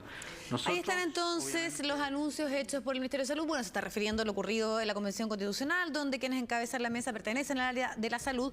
Pero si nos vamos a los anuncios, lunes comienza la vacunación, la 4ª dosis para las personas inmunocomprometidas que tengan un mínimo de 4 meses de la dosis anterior. Y ya en febrero, el 7, esto se amplía a las personas mayores de 55 años y precisamente que su última dosis haya sido hasta el 15 de agosto. Esa es la fecha de corte porque se analiza esto a partir de los 6 meses, que es lo que dura aproximadamente la inmunidad, de lo cual se habló en el día de hoy. Sí, y tampoco hubo novedades respecto al plan Fronteras Seguras, no hubo ningún cambio. Había preocupación también si esto podía cambiar a raíz de la variante Omicron y cómo está afectando a los países vecinos. Sin embargo, no hubo ningún anuncio al respecto. Con este informe del Ministerio de Salud. Ya estamos de regreso y vamos a conocer más información respecto a las diligencias y investigación en cuanto a este triple crimen ocurrido ayer en la comuna de Peñalolén. Ya hay un menor de 16 años detenido relacionado con este hecho. Max Frick, tú nos vas a contar. Max, ¿qué tal? Hola, Max. Hola, Vivi, Roberto, muy buenas tardes. Sí, un hecho brutal que se produce la noche anterior y que lamentablemente cobra la vida de 2 primos y un cuñado de estos luego de un entrevero verbal que lamentablemente termina de la peor forma con 2 sujetos, según los testigos que estaban en el lugar, disparando. 2 sujetos que venían en este vehículo al cual supuestamente le habrían pedido que disminuyera su velocidad. Bueno, lo cierto es que el día de ayer el dueño de este vehículo, al no haber participado en la balacera, se entregó de forma voluntaria en una comisaría de Peñalolén, quedó en calidad de testigo y él entregó vital información para identificar a los sujetos que estarían detrás de estos disparos. Según la policía, antecedentes recabados por testigos, serían 2 las personas que disparan, 2 tenían orden de detención, uno de ellos se presentó ayer voluntariamente en dependencias de la Policía de Investigaciones, tú bien lo decías, Vivi, un menor de 16 años sin anotaciones penales que se presentó con su abogado argumentando que él habría sido una de las personas que disparó. Él va a ser formalizado por este delito de homicidio calificado el día de hoy en la tarde en el Tribunal RPA de Menores, por lo tanto va a ver si es que se da acceso a la prensa. Muchas veces por proteger la identidad de los menores no se da acceso a estas audiencias y se conoce posteriormente el resultado. Lo cierto es que por la gravedad del delito lo más probable es que el Ministerio Público, en este caso la Fiscalía Metropolitana Oriente, va a solicitar la medida cautelar más gravosa en el caso de los menores, que es una internación provisoria en un centro del Sename. Esto a la espera, claro, de esta investigación que va a determinar la responsabilidad. Aún hay un sujeto, otro menor de 17 años que permanece prófugo y que también habría sido sindicado por testigos como otro de los sujetos que disparó. Se habrían bajado a lo menos 2 sujetos con armas de fuego, propinando un disparo a cada víctima. Lamentablemente esos disparos fueron mortales, una de las víctimas falleció en el lugar, otros 2 llegando al hospital en este accidente también que se produce en el contexto de esta loca carrera que hizo la familia de los jóvenes por tratar de llegar lo más rápido posible al Hospital Tisné, mientras estos jóvenes aún se mantenían con vida. Lamentablemente eso no fue posible, ni siquiera las labores de reanimación en el hospital pudieron permitir que estos 2 jóvenes permanecieran con vida, finalmente muriendo en este centro asistencial. Lo cierto es que hasta el momento no se tiene el peritaje balístico, decía la Policía de Investigaciones. Eso va a ser fundamental para saber si efectivamente la versión de testigos es real y serían 2 las personas que dispararon en esta comuna de Peñalolén cuando se produjo este triple homicidio. Durante esta jornada También se encontró el vehículo que estaba desaparecido, pues este joven que había ido a denunciar que él estaba en ese auto manejando no vio más el vehículo desde esa noche. Él es dejado en este lugar abandonado por los otros sujetos que escapan en este vehículo Ford Fiesta de color azul. Vamos a escuchar el relato de la Policía de Investigaciones que da cuenta de la detención del primer sujeto rápidamente por este triple homicidio y la pronta captura tal vez del segundo sujeto que tiene esta orden de aprehensión pendiente, que también sería un menor de 17 años. Escuchemos las declaraciones de la PDI y también de la Fiscalía. Este menor se hace acompañar por un abogado y se presenta en la Brigada de Homicidios Metropolitana en horas de la noche de ayer, y al haber una orden de detención en su contra, en base a los antecedentes que fueron obtenidos en el transcurso de la investigación, se materializa su detención. No hay antecedentes que indiquen que las 3 víctimas se conozcan con los imputados. Físicamente nosotros tenemos 5 personas involucradas que llegan en el vehículo ese día al sector de Peñalolén, circunstancialmente se encuentran con las víctimas, y de esos 5 muchachos, al menos 2 habrían ejecutado acciones violentas que claramente son disparos. Un grupo no determinado de sujetos descendió de un vehículo en que se transportaban, efectuando diversos disparos en contra de un grupo de jóvenes que compartían en la vía pública. A raíz de lo anterior, uno de los jóvenes fallece en el lugar y posteriormente 2 de ellos en el centro asistencial Luis Tinné. En el transcurso del día 5 de enero se otorgaron 2 órdenes de detención contra imputados adolescentes, uno de los cuales fue detenido la madrugada del día de hoy y será puesto a disposición del Tribunal de Garantía respectivo. Será formalizado por 3 delitos de homicidio simple y un delito de homicidio frustrado. Bueno, un hecho bastante grave que ocurre en la comuna de Peñalolén y que por lo menos policialmente ya se va aclarando. Hay un detenido, un menor de 16 años, hay una orden de detención pendiente en contra de un amigo de este, un menor de 17, que según testigos que lo posicionan en el lugar, también habría disparado. Otras 3 personas que iban en el vehículo que no tendrían vinculación, uno de ellos incluso que se fue a entregar tempranamente y que finalmente quedó en calidad de testigo, y quien habría aportado importantes antecedentes para dar con el paradero de estos 2 menores. Aún falta algo muy importante, eso sí, encontrar las armas. No se han encontrado las armas homicidas, que podría ser una pista clave también a la hora del peritaje balístico. Hay que recordar que finalmente ese peritaje va a determinar si las balas que tenían las víctimas corresponden a las mismas armas que habrían disparado estos menores. Sí, en este hecho tan brutal se repite una cifra dada a conocer por Carabineros, que en un 40% de los delitos violentos y con arma en nuestro país se cometen por menores de edad. Así que aquí hay una problemática de fondo, pero ojalá se haga justicia en este caso, que además también afecta a una familia en particular, porque había un vínculo en estas 3 personas fallecidas. Muchísimas gracias, Max. Gracias, Max. Buenas tardes. Vamos a hablar ahora de Pedro Carrión Rosas, el empresario que el pasado lunes se trasladó desde Algarrobo hasta la comuna de Recoleta para recibir una suma de 30 millones de pesos. Desde ese entonces se le ha perdido completamente el rastro. Pato Angulo nos cuenta novedades de este caso que mantiene en alerta a toda su familia. Pato.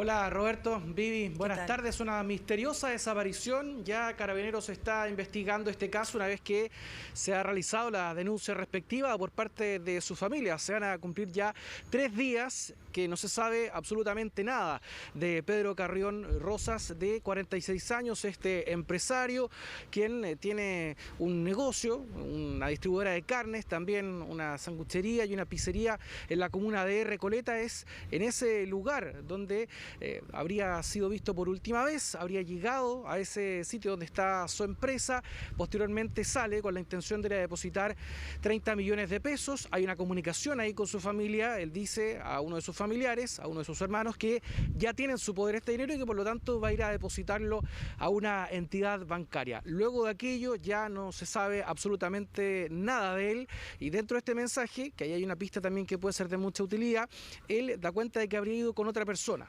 Por lo tanto, eso también es un elemento de interés dentro de esta investigación. ¿Qué es lo curioso? Una vez que ya no se sabe de él durante el día, la familia se desplaza a la comuna de Recoleta. Recordemos que esta persona es oriunda de Algarrobo, la 5ª región, y en este local, en esta empresa, están sus pertenencias e inclusive su vehículo. Por lo tanto, eso es sumamente llamativo. Se habría desplazado entonces con esta persona, en qué medio de transporte transporte se habría dirigido, habría ido con este sujeto en algún vehículo, pero no se sabe a ciencia cierta finalmente qué es lo que ocurre, tampoco saben exactamente a qué persona corresponde. Se está manejando ahí un nombre, pero tampoco se ha logrado dar exactamente con su identidad ni su paradero.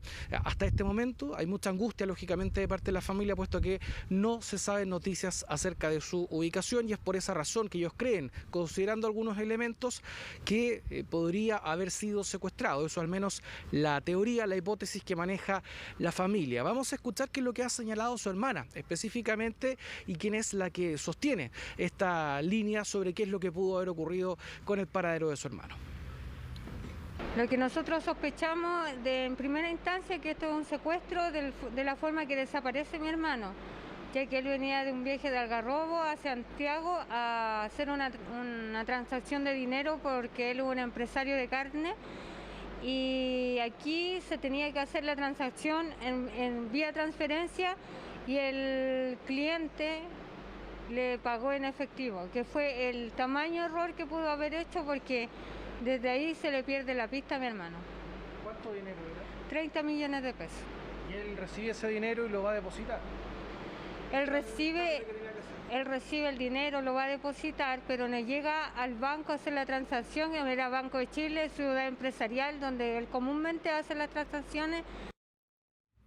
Hay otra situación además extraña, que él debía someterse a una intervención quirúrgica el martes. Tampoco llegó, se consultó en el respectivo centro hospitalario si es que eso había ocurrido, no llegó, se ha intentado comunicar la familia con él sin éxito. Se está tratando de ubicar a este sujeto con quien habría ido a realizar este depósito. Todavía no se sabe exactamente quién puede ser. Se ha realizado esta denuncia por presunta desgracia ante Carabineros. Carabineros ya está recabando los primeros antecedentes, entonces iniciando esta investigación que esperemos pueda tener resultados positivos para esta familia y ojalá este hombre pueda aparecer pronto y esperemos ojalá que con vida. Eso esperamos todos, que aparezca pronto este empresario. Muchas gracias, Pato.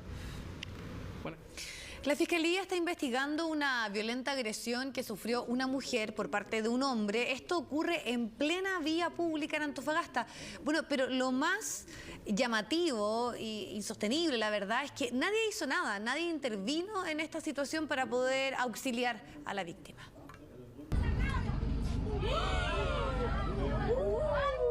Desde arriba de un bus captaron la brutal agresión de un hombre hacia la que se presume sería su pareja. Golpes, patadas e incluso la arrastró del pelo a vista de todos quienes a esa hora transitaban por las cercanías del Estadio Regional de Antofagasta. ¡Ayúdenla!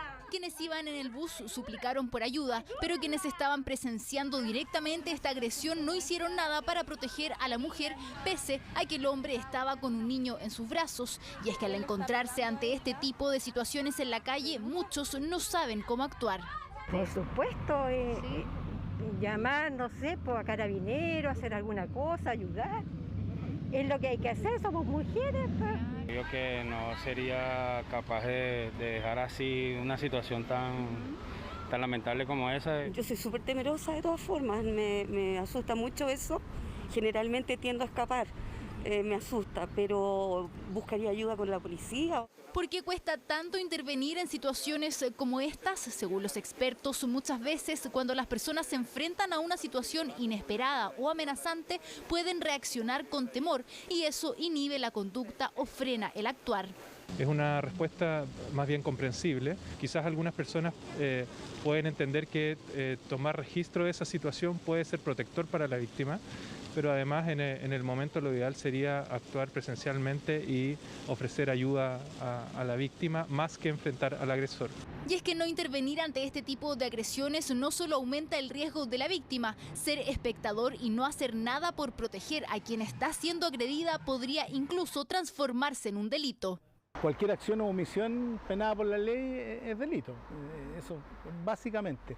Y lo otro, la negación de auxilio en este caso, es negar el auxilio cuando hay una persona que está siendo víctima de una agresión, sea víctima de cualquier acción incivilizada. Hay que intervenir, pero importante es saber cómo hacerlo para no poner en riesgo su propia integridad física y no pasar de defensor de la víctima a victimario del agresor.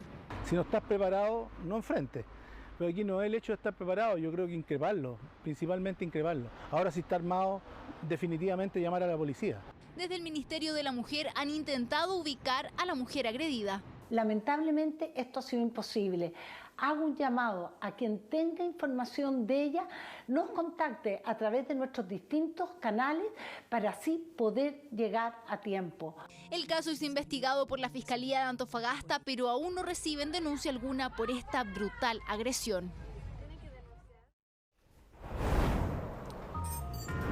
Bien, ya está con nosotros Carlos Grech y todas las noticias del mundo. Hoy vamos a partir hablando de Kazajistán, país de Europa Central, donde Vladimir Putin, presidente de... ¿Qué dije? ¿Asia Central? Asia Central, sí, Asia Central. Donde Vladimir Putin, presidente de Rusia, mandó tropas. ¿Por qué Rusia decide intervenir en este país, Carlos Grech? ¿Cómo están? Sí, primero que todo, porque efectivamente lo que ha ocurrido en Kazajistán desde hace ya por lo menos 3 días es una verdadera barbarie. Protestas y manifestaciones que han surgido después del alza en el precio del petróleo y que una vez que eso ocurre ha generado una intensa movilización de personas que han llegado a las calles y han querido destruir todo. Anoche, saqueos en distintos lugares, incendiaron el palacio que alberga la alcaldía de la mayor ciudad, de Almaty, una ciudad de 1,5 millones de habitantes. Pero también incendiaron por completo la televisión estatal en ese lugar y también otros locales comerciales que han sido saqueados. Ahí, por ejemplo, automóviles, ambulancias, todo a merced de las personas que intentan destruir esta parte del centro de Almaty allí en medio de las manifestaciones. Pero ¿por qué Rusia? Para volver a la pregunta, ¿por qué Rusia va a Kazajistán, envía tropas para mantener la estabilidad de una zona que es influencia de Rusia? Porque son todas estas naciones ex-soviéticas y allí quedaron justamente dentro de un bloque donde lo importante es mantener una cierta estabilidad en medio de democracias que todavía son en algunos casos débiles y en otros casos, como por ejemplo Turkmenistán, que es un país cercano allí, directamente es una dictadura allí. Alguna vez mostramos al presidente de Turkmenistán que le hace una oda a su perro y mandó a construir una estatua. ¿Se acuerdan de eso? Ocurrió el año pasado. Bueno, de ese mismo bloque es Kazajistán, que sí es una nación que tenía un sistema político algo más estable, pero hoy además las protestas surgen en contra del antiguo presidente, que venía de la época de la Unión Soviética, y su sucesor, que dicen ha mantenido las mismas estructuras de gobierno. Bueno, todo eso en medio de las manifestaciones con decenas de personas muertas. Hay una petición hecha por el mandatario kazajo Tokayev a la alianza militar, que se estrena esta alianza militar liderada por Moscú y que es enviada a este lugar y que en las próximas horas se espera pueda enviar algo de calma, pero aún así el temor es respecto de qué pueda hacer esta fuerza militar en contra de la población civil de Kazajistán. La Comisión Europea hizo un llamado a que la intervención respete la soberanía e independencia de ese país. Revisamos esas declaraciones. Condenamos los actos de violencia, actos de vandalismo y saqueos que han tenido lugar en Almaty y lamentamos cualquier pérdida de vida. La violencia debe cesar. Tomamos nota de la presencia de tropas rusas, pero no hace falta decir que tales intervenciones deben respetar la soberanía y la independencia de Kazajistán. En definitiva, el gobierno kazajo cesó sus funciones el día de ayer y ahora hay una expectación respecto de qué va a ocurrir con la irrupción de estas fuerzas enviadas por Vladimir Putin. Por ahora hay estado de emergencia ante el incremento de las protestas del día de ayer, anoche y también durante la madrugada. Este estado va a estar en vigor hasta el próximo 19 de enero.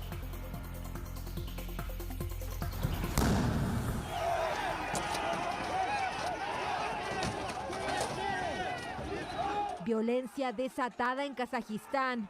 Cerca de 1000 manifestantes irrumpieron en el edificio del gobierno de Almaty, la ciudad más grande del país.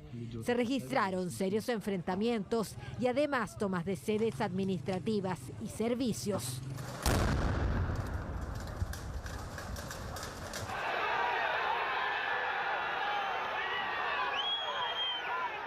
El asalto se produjo luego de que el gobierno dimitiera tras las violentas protestas desatadas por el aumento del precio del combustible. Este miércoles el presidente aceptó la renuncia de su gobierno y declaró estado de emergencia en las ciudades afectadas. Las protestas incluso llegaron al aeropuerto. compatriotas, les pediré una vez más que demuestren su sensatez y no reaccionen a las provocaciones tanto de dentro como de fuera del país y de celebrar el estado de ánimo de las protestas y la anarquía. Esos llamados para atacar al gobierno y los edificios militares son completamente ilegales. Las autoridades señalaron que los agresores golpearon a unos 500 civiles y saquearon decenas de negocios. Además, según videos publicados en redes sociales, los manifestantes habrían robado arsenales de las fuerzas de seguridad en Almatý, una ciudad donde viven casi 2 millones de personas.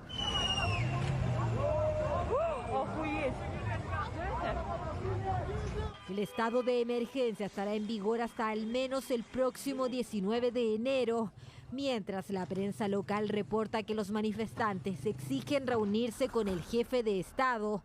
Medios reportaron que militares rusos entraron al territorio, aunque por ahora no se ve una pronta solución.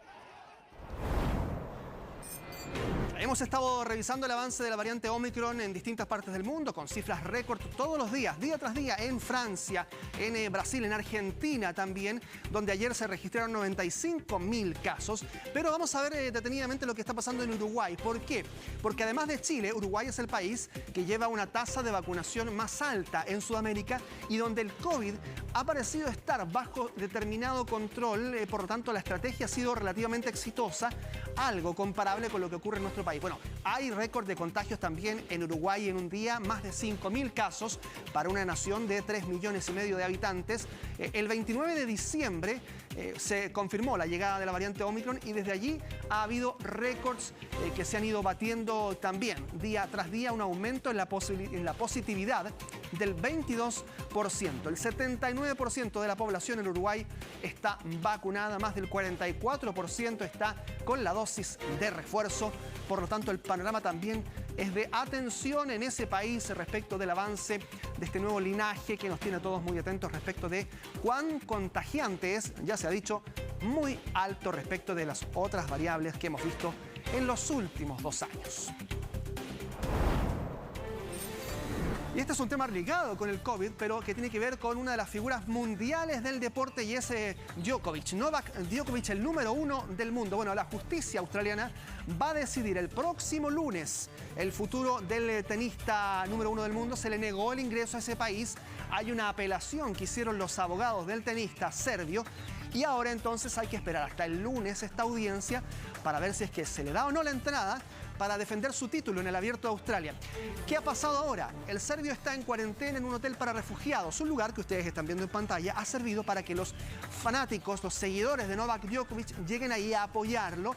En Serbia hay también una gran expectación, hay mucho movimiento respecto de esto porque hay quienes indican que esto es una afrenta prácticamente nacional para quien es hoy por hoy probablemente el serbio más conocido en el mundo, ¿no? El número 1 del planeta en el ranking de la ATP. Así es que allí hay muchísima tensión respecto de lo que está haciendo Australia en torno a la figura de Djokovic, que bueno, ¿por qué está retenido? Porque él ha dicho que no está vacunado. En algún momento dijo que en rigor no es que lo haya dicho de forma perentoria, pero sí ha indicado que no va a hablar del tema y eso indica que probablemente no esté vacunado, finalmente no obtiene un derecho a ingresar por eso mismo a esta nación de Oceanía.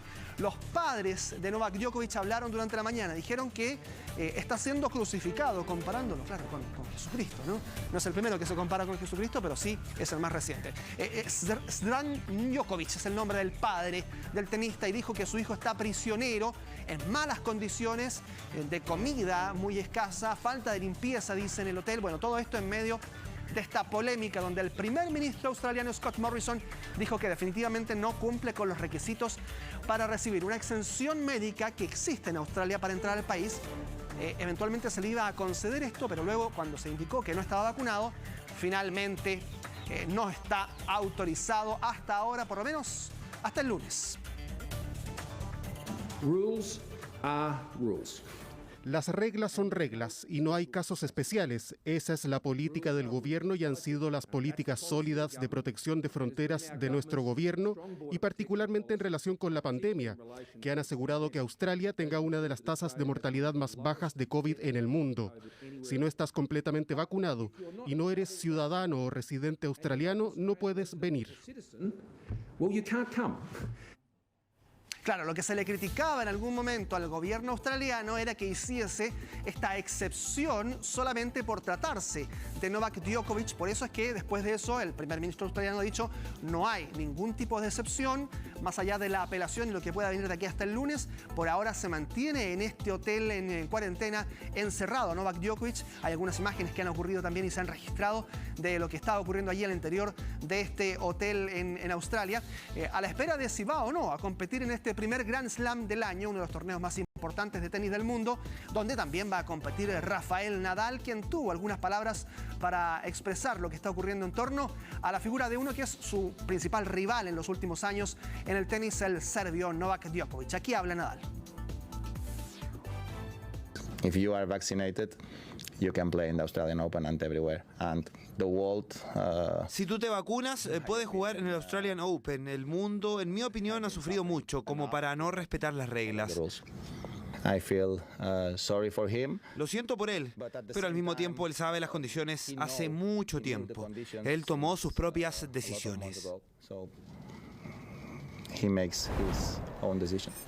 Dejamos la polémica a un lado para hablar de esta verdadera tragedia en Filadelfia. 13 muertos, entre ellos 7 niños. Dejó el incendio de una casa que durante ya varias décadas había sido convertida en un edificio de departamentos. Esta construcción irregular que, claro, muestra un poco la pobreza oculta que hay en algunos lugares de Estados Unidos, donde en medio de calles y edificios bastante lujosos algunos, aparecen estos edificios que albergan a muchísimas personas adentro de estas habitaciones. El incendio comenzó en el segundo piso de esta casa de 3 niveles.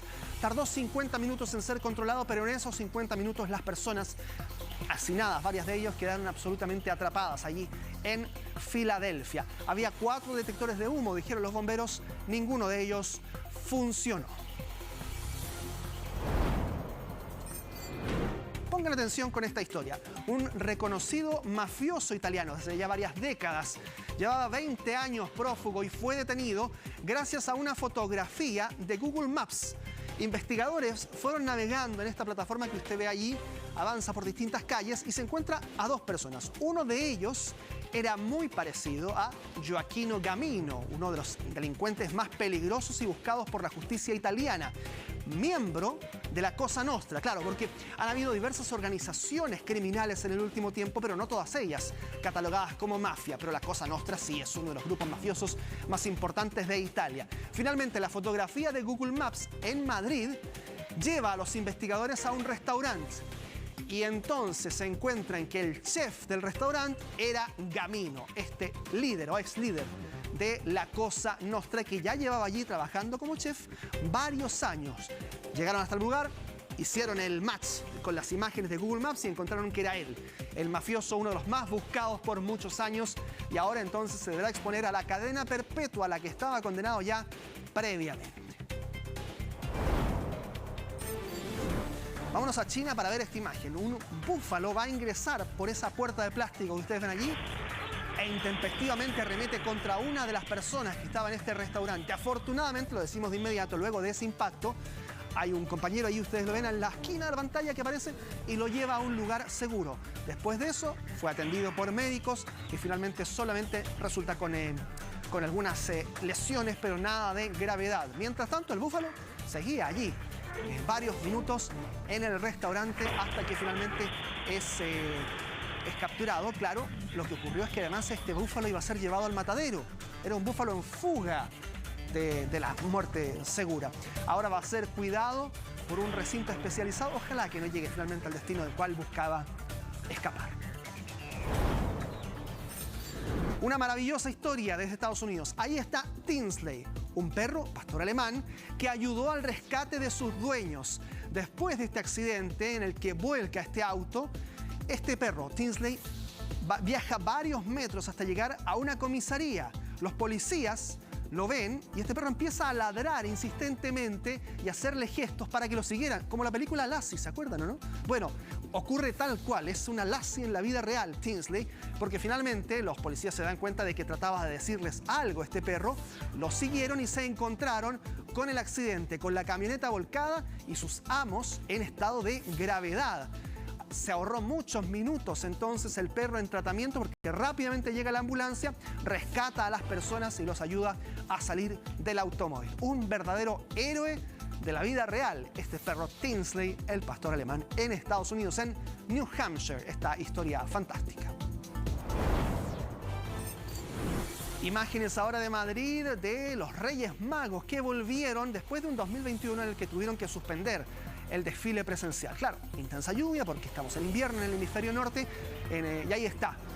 Ha repuntado el COVID también en España, no tanto como en Reino Unido ni Francia, pero de todas formas la variante Omicron está presente con muchos casos. Aún así, se decidió hacer este desfile con cerca de 7.000 personas por las calles de la capital española, 3 horas entre las 6 y las 9 de la noche. Mucha expectación para ver este hermoso recorrido de 3 kilómetros de los carros alegóricos iluminados, para vivir una tradición que había sido cortada, como muchas otras cosas, por la pandemia.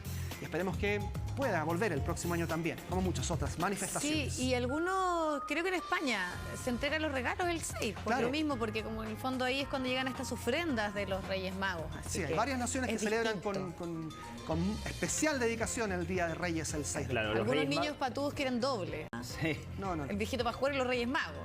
Los Reyes Magos son incluso más importantes que el mismo viejo Pascuero. Es el día de los regalos más especiales. Carlos, para agregarte un dato, tú decías variante Omicron en España, 137.000 casos en las últimas 24 horas. Son muchísimos, pero no es la nación de Europa más afectada sin duda por la variante Omicron. Sí, así es. Vamos a seguir atentos a todo lo que ocurre también con el avance de la variante en el mundo. Muchas gracias, Carlos. Que estés muy bien. Chao. Vamos a la pausa, 14:41 minutos. Ahí están entonces las imágenes de lo que ocurría en Madrid. Ahora nos venimos a Santiago. Mañana 34 grados, alerta en varias regiones. Valparaíso, El Maule, Ñuble. Pueden llegar a 36. Y después refresca el fin de semana.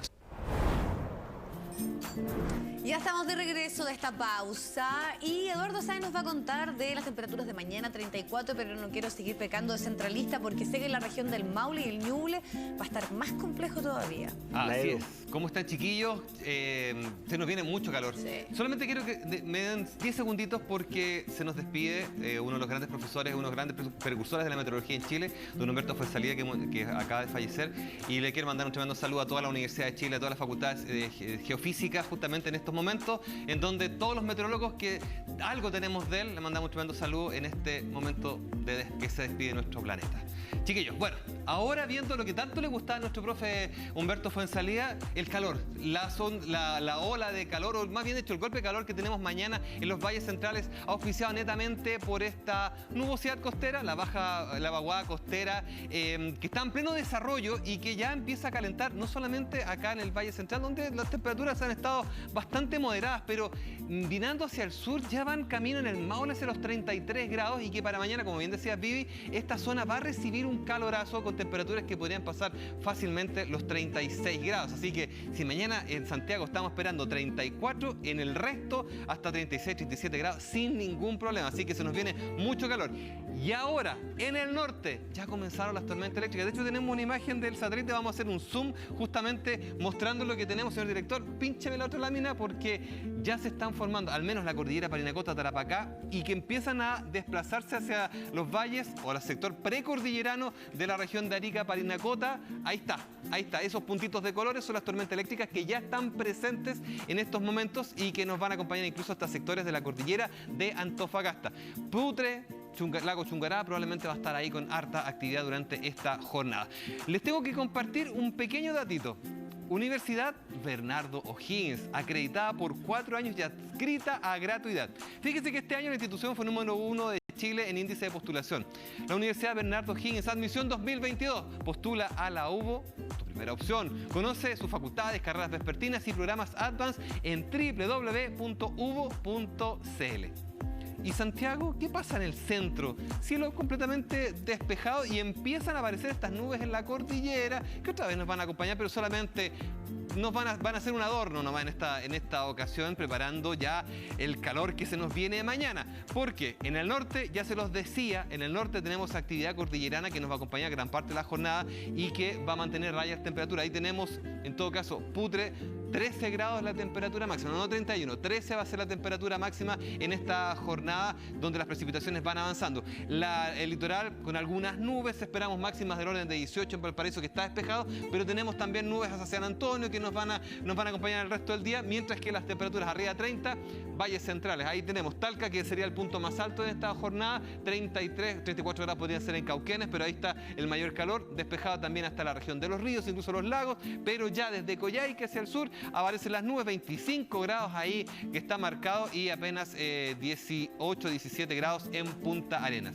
Y ahora la región metropolitana, luego de un amanecer un poquito más fresco que los días anteriores, 13,5 para ser exacto, ahora el termómetro apunta hacia 30 o 31, de hecho la temperatura en este momento es de 28 y fracción y la máxima va a estar ahí bastante frenadita. Pero el tema es que para mañana debiéramos tener, lo que les decía, un aumento de temperatura y probablemente en el centro de la capital las temperaturas estén entre 33 y 34. Mucho calor mañana en los valles, la región del Maule, Ñuble, vamos a tener temperaturas que van a estar cercanas a los 36, qué decir, en Tiltil, Batuco, San Felipe, probablemente vamos a estar también arriba de los 36 grados. Sábado baja 30, domingo llegan las nubes, llega la nubosidad asociada a la vagua costera, pero con tuti, 27 grados y probablemente vamos a tener lloviznas ese día, así que vamos a pasar del calor, ahí está, de los 34 de mañana a 27 el día domingo, chiquillos. Menos mal. Una cosa por otra, sí, está porque bien. está bastante bipolar esta condición, simplemente pensando justamente esta polaridad que nos va a generar desde un día de mucho calor, después a unas nieblas que se las encargo el día domingo. Así que por lo menos la playa se va a mantener nubladita si es que quiere buscar algo de refresco hacia esas tierras. Ahí está la posibilidad. Gracias, Eduardo. Gracias, vale, Eduardo. nos vemos. Y bueno, Chao, chao. hablando justamente de esto, vamos a revisar nuestro bloque de Futuro 360 con todas las novedades de la ciencia y tecnología con Cristian Noguchi. ¿Cómo están? Desde nuestro estudio virtual arrancamos nuestro bloque de Futuro 360 para contarte, como siempre, las últimas novedades sobre la ciencia, tecnología, innovación, medio ambiente y mucho más. El metaverso sigue conquistando espacios, esta vez en el marco de su presentación en el CES 2022.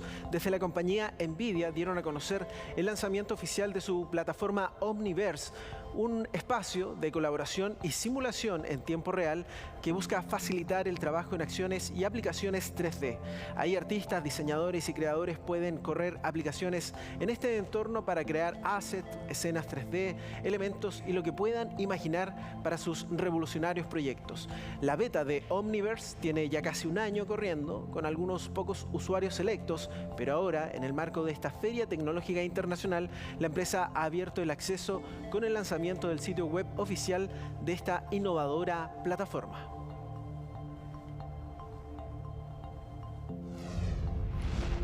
Y esta noticia es sorprendente, ya que la agencia espacial china SNSA ha publicado 4 nuevas imágenes de la misión Tianwen-1 a Marte, entre las que destaca la primera foto completa o selfie de una sonda espacial en órbita al planeta rojo. La singular fotografía fue tomada con una cámara Wi-Fi liberada por la propia nave sobre uno de los polos de Marte, que en estos momentos se encuentra a unos 350 millones de kilómetros de distancia desde nuestro planeta. Es la tercera vez que la misión Tianwen-1 utiliza una de estas cámaras eyectables. La primera se usó para fotografiar la primera sonda de camino a Marte y la segunda para fotografiar al rover Zhurong en la superficie del planeta marciano.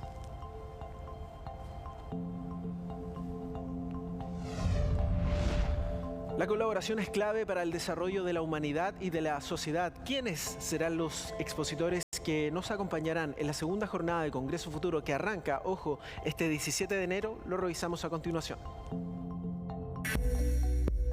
La naturaleza ha sido el punto ciego de la economía. Es el severo diagnóstico del economista de la Universidad de Cambridge, Sir Partha Das Gupta. Su informe La economía de la biodiversidad ha llevado a certificar que el planeta ha perdido el 40% del capital natural en los últimos 30 años, que los bosques tropicales y las barreras coralinas pueden desaparecer de la faz de la Tierra en cuestión de décadas. El economista sugiere a los gobiernos del mundo idear una forma diferente de medir el PIB y utilizar una que incluya el agotamiento de los recursos naturales. Los papers, a pesar de que facilitan acciones, también pueden socavar valores tan apreciados como la generosidad y el cuidado mutuo en la vida cotidiana. Esa es la reflexión que entrega Sheila Yazanov, académica de la Kennedy School de Harvard y autora del libro The Ethics of Invention. Sheila explora el rol de la ciencia y la tecnología en las leyes de la política y las democracias modernas. Ella cree que la tecnología no nos gobierna, somos nosotros quienes tenemos el poder de dirigir sus aplicaciones y consecuencias. Esos son solo algunos de los expositores que darán vida a la 11ª versión de Congreso Futuro, desde el 17 al 21 de enero. Sabemos que 2021 ya es historia, pero también se convirtió en el año más seco y cálido en lo que va de este siglo. A su vez, ha sido el año menos lluvioso jamás registrado para la zona central de nuestro país. Eso, de acuerdo al informe realizado por el climatólogo de la Universidad de Santiago e investigador del Grupo Científico Antártica, Raúl Cordero, quien dice que en 2021 hubo 66 días con temperaturas sobre los 30 grados y solo 15 con precipitaciones. Así, la zona centro-sur registró 1 grado Celsius superior a sus valores típicos, mientras que la zona norte 0,5 grados Celsius. El año fue marcado por el fenómeno de la Niña, que estuvo presente hasta octubre, 7 meses más de lo que duró en 2020. Registros que responden a la actual crisis climática y que nos dicen una vez más que cada vez tendremos menos lluvia, prolongando periodos secos como el que acaba de culminar.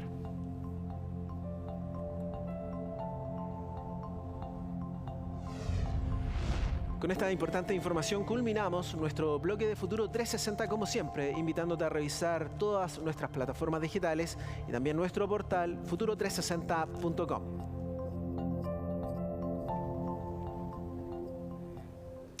El Congreso aprobó y despachó la ley de la iniciativa Chao Colillas, que es lo que prohíbe fumar en las playas, en las orillas de los ríos, de los lagos, debido al daño al medio ambiente que generan los residuos de estos cigarrillos, además también de la contaminación, como sabemos. Aquí hay un debate también por esta nueva ley que vamos a revisar en la siguiente nota. Si usted es fumador, sepa que prender un cigarrillo en la playa, lago o río será una infracción. Una nueva ley aprobada y despachada este miércoles por el Senado prohíbe fumar en los mencionados espacios públicos. Todo para generar conciencia sobre el daño que generan al medio ambiente las colillas desechadas. Sí, lo encuentro bien. Yo no he fumado nunca, así que no, yo creo que es una muy buena medida. No, perfecto. No tiene que quedar las colillas aquí en la playa, lo encuentro súper cochino. Claro, siempre nosotros ahí con su colillita la guardamos y para tratar de cuidar la playa. Se prohíbe además arrojar los filtros en la vía pública de lugares al aire libre, ya sean públicos o privados. Pese a ello, los fumadores aseguran que seguirán defendiendo sus derechos. Nosotros defendemos nuestra libertad de decidir qué consumir, fumar, en un contexto de respeto por los demás, y defendemos esa libertad, la libertad de decidir qué hacemos. Ese mismo derecho es el que exigen quienes quieren pasar estas vacaciones libres del humo del tabaco. Yo creo que está bien que se vayan acotando los espacios donde se puede fumar en la vía pública, sobre todo si molesta a otras personas y a los niños. Me parece espectacular. Yo no soy fumadora y tengo familia fumadora y me parece increíble porque igual el humo llega a molestar a veces. Pero capaz un sector para fumadores puede ser factible. La ley, casi lista para ser promulgada, consideraba cambios en la fabricación de los cigarrillos para que los filtros y colillas cambien a material biodegradable. Sin embargo, el Senado rechazó esta disposición. Un punto que los detractores de la iniciativa señalan es el más conflictivo y en el que se debería trabajar con mayor urgencia. Incluso en Inglaterra hay experiencias de colillas con semillas que tú las botas y al mes empiezan a aparecer plantas en eso. Entonces, mira, ya estamos pagando mucho dinero por el tabaco.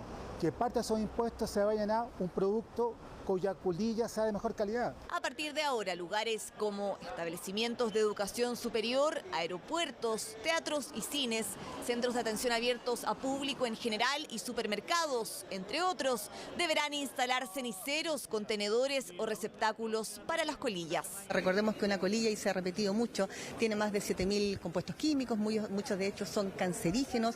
Una sola colilla puede contaminar 50 o más litros de agua dulce. Entonces, pensemos sobre todo el nivel de escasez hídrica que estamos viviendo. De lo que se recoge en las playas, estamos hablando de cerca de 600 millones de desechos que son justamente de desechos que vienen del tabaco. La autoridad marítima es la encargada de fiscalizar. Sobre las sanciones, estas serán monetarias, hasta 4 UTM, cerca de 217.000 pesos, y aplicables tanto a personas naturales como jurídicas. El planeta no es cenicero, es el eslogan de esta polémica.